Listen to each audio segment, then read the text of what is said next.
Okay, back to Yom Kippur. So we're up to what's called Chameshes Inuyim. We learned about Yom Kippur night. And the Torah says, there's a certain level of affliction. Now the Torah says clearly about eating and drinking. The Torah says whoever eats and drinks on Yom Kippur is chayev kodesh. It's the punishment of kodesh. But the other inuyim, the Torah left over to the Chachamim. So the Chachamim said there's 5 inuyim that you're not allowed to, 5 afflictions that you're not allowed to do on Yom Kippur. So number 1, you have eating and drinking. You have washing yourself. You have sichas also, like anointment of oils or perfumes or various different things like that. Wearing leather shoes and marital relations. Okay? Another thing is, that's not the inuyim, and those are the inuyim. Then, whatever you're not allowed to do on Shabbos is forbidden to do on Yom Kippur.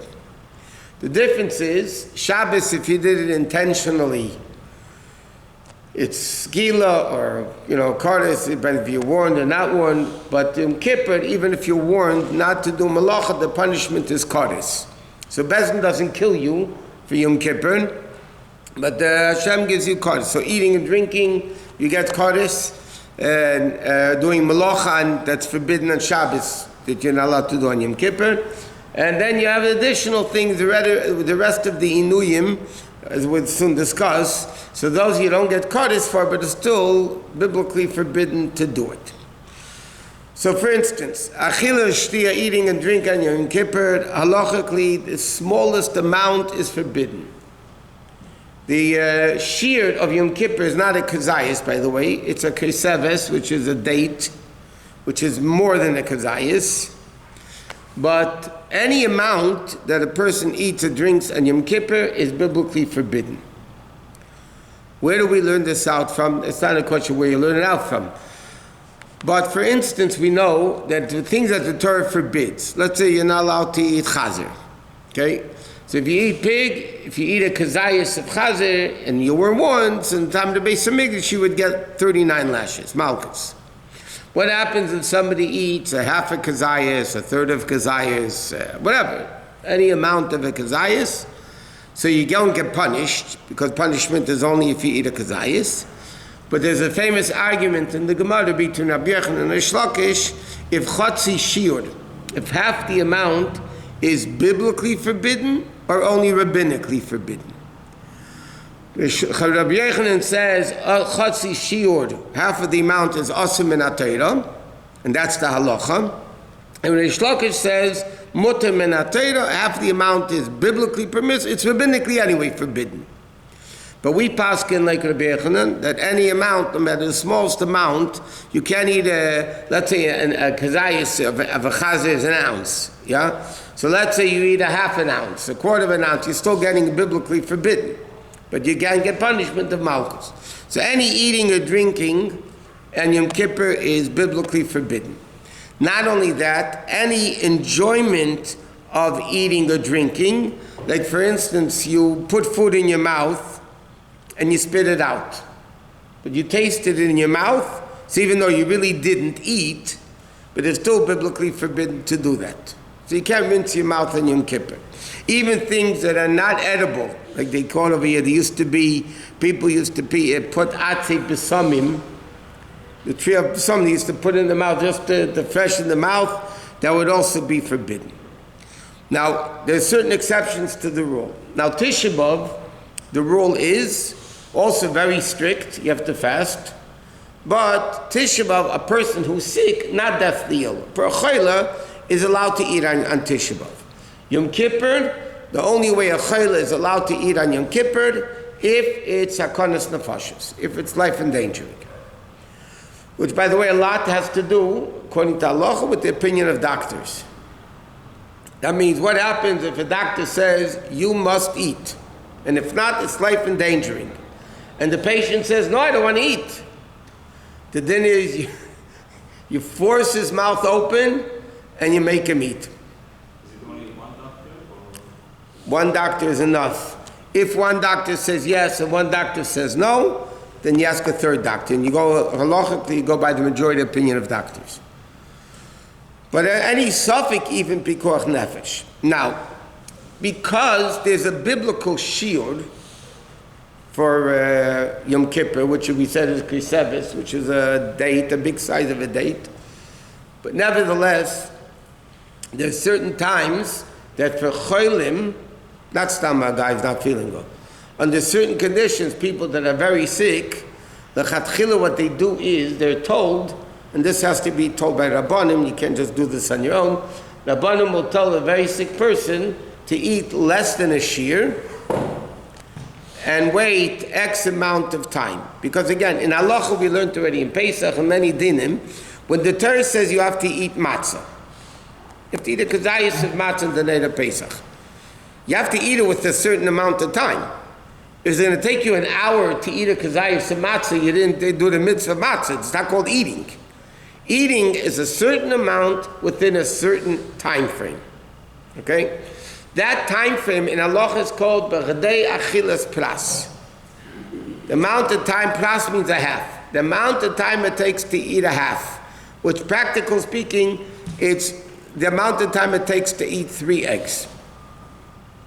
Okay, whatever that means. In practical halacha, the amount of kadei achilas pras, there isn't, I don't think, in halacha such a difference of opinions. It goes from 2 minutes all the way up to 11 minutes. There are opinions from 2 minutes all the way up to 11 minutes. The accepted opinion for Yom Kippur is 9 minutes, which means like this. What happens if a person, okay, seves, right? That's the shir, the date.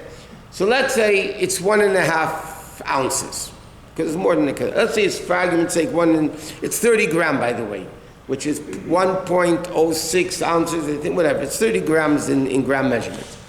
So what happens if a person eats a little bit less than that, or not, and then waits 9 minutes and eats again, waits 9 minutes and eats again? So then he didn't do the biblical amount that obligates you to get kares. It's still biblically forbidden, because any amount is biblically forbidden. But in order to get kares, you have to eat that 1.5 ounces, let's say, within a certain time frame of kadei achilas pras. That means if I ate, the same thing with matzah. If I ate a kazayis matzah in over 10 minutes, I didn't do the mitzvah. It's not called eating. It's called nibbling. It's called whatever. You have to start eating is in a certain amount of time. When the Torah says you're not allowed to eat on Yom Kippur, the Torah means a certain amount within a certain time frame. So you have to eat this kriseves within amount of time, which for Yom Kippur we pass 9 minutes. Okay? Now, that means what happens if somebody really needs to eat? Very, very ill. So you tell them like this, eat 1 ounce, which is less than 1.5 ounces, right? Eat 1 ounce, wait 9 minutes, eat it again if you need, wait another 9 minutes, and do it again as often as you need. Why? Because then you're not eating on Yom Kippur the proper amount that would be obligating you to get kares. How much is drinking? Drinking is what's called mole lugmav. Mole lugmav is literally a cheekful on one side. And this is measured by every person individually. You have a big mouth, mole lugmav is more. You have a smaller mouth, mole lugmav is less. So in practical terms, in modern day halacha, you can figure it's an ounce of liquid is less than mole lugmav. Right? 1 second. So again, you could drink 1 ounce, wait 9 minutes, drink another ounce, wait 9 minutes. That's okay. Now there's another interesting halacha, that food and drink don't combine. Food and drink don't combine. So technically, and this is what Rabbanim Pascha, but again, you can't do this on your own. You have to call a Rav, and the Rav listens to the story and tells you what to do. So the Rav will tell you, you can have 1 ounce of food together with 1 ounce of liquid, if you need. Wait 9 minutes, and do it again, and again as often as you need. Now that doesn't mean you're still not transgressing biblical eating on Yom Kippur, but it's less severe because it's not the amount that the Torah says you're not allowed to eat on Yom Kippur. It's just the din of chotzi shir, half the amount. So people that have health issues should really call Rabbanim before Yom Kippur to find out if they're allowed to do this or not allowed to do this. But technically, you have to fast. You can't eat anything on Yom Kippur. Once it's a mitzvah or a person for their health has to eat, they should be able to. It's a mitzvah for them to eat, so they don't have to really do this. Like when you have to. First of all, it's only a mitzvah to eat if a doctor says you must eat. Right. Now, even if a doctor says you must eat, that means you have to eat. But if the doctor says eating less than a shiur is not detrimental to your health, it's fine to do that, then why should you eat the regular amount to be over the real amount of Yom Kippur of Kodesh? You can eat less, that you don't have to do Kodesh. So even somebody who's allowed to eat on Yom Kippur, l'chatchila, if possible, the doctor, you have to speak to the doctor. I mean, everything, if possible. By the way, 1 ounce of food and 1 ounce of liquid is not that little. Give you a simple example. Again, you have to weigh it, it's all weight and everything. A slice of rye bread is about 1 ounce. You buy a loaf of rye bread, it's usually a pound, is 16 ounces. You count, there's usually like 16 slices. You know, it depends if it's normal slice, thin slice, big slice, whatever. But it's approximately, a slice of bread is approximately 1 ounce, which is not a little bit of food. It's substantial. And then you could drink a shot glass, the mashka cups is 1 ounce. But you don't have to drink water. You could drink Gatorade, you could drink, something that gives you more energy. And then you wait 9 minutes and do it again as often as a person needs.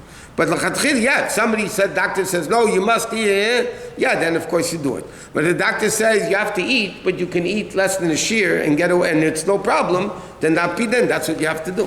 You consider fasting, then? Is it still considered fasting? It's not considered fasting, but it's still considered that they didn't get the hardest part of Yom Kippur. The doctor just stopped. He said you can eat. Like a boy doctor has a favorite. The big problem is, I don't want to get into the situation, I'll tell you what the situation. All doctors today, according to halacha, pregnant and nursing women have to fast. Unless, Yom Kippur, pregnant and nursing women have to fast. Even if it means laying in bed. It's an interesting halacha. It's better to fast and lay in bed a whole Yom Kippur and not daven a word than to go to shul and have to eat even less than a shear. The main thing of Yom Kippur is the fasting.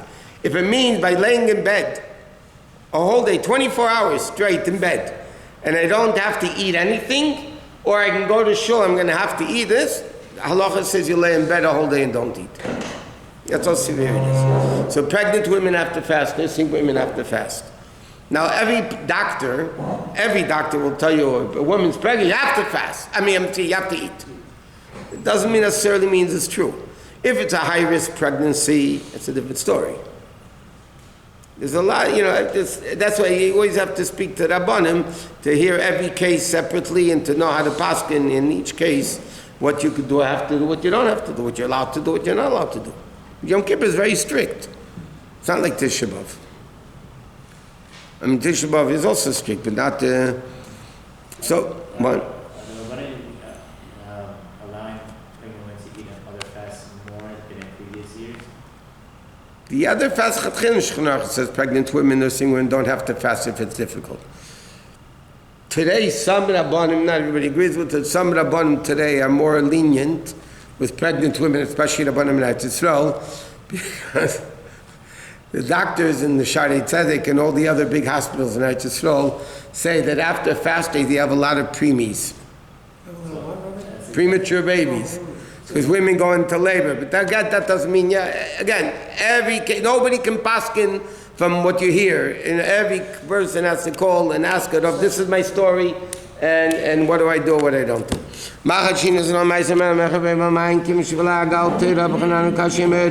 Das Gebot ist ab so wie Gehebel, am Termitz Shinamari, Nechafitz Man Sitka, Yadol Teire V'Yadit.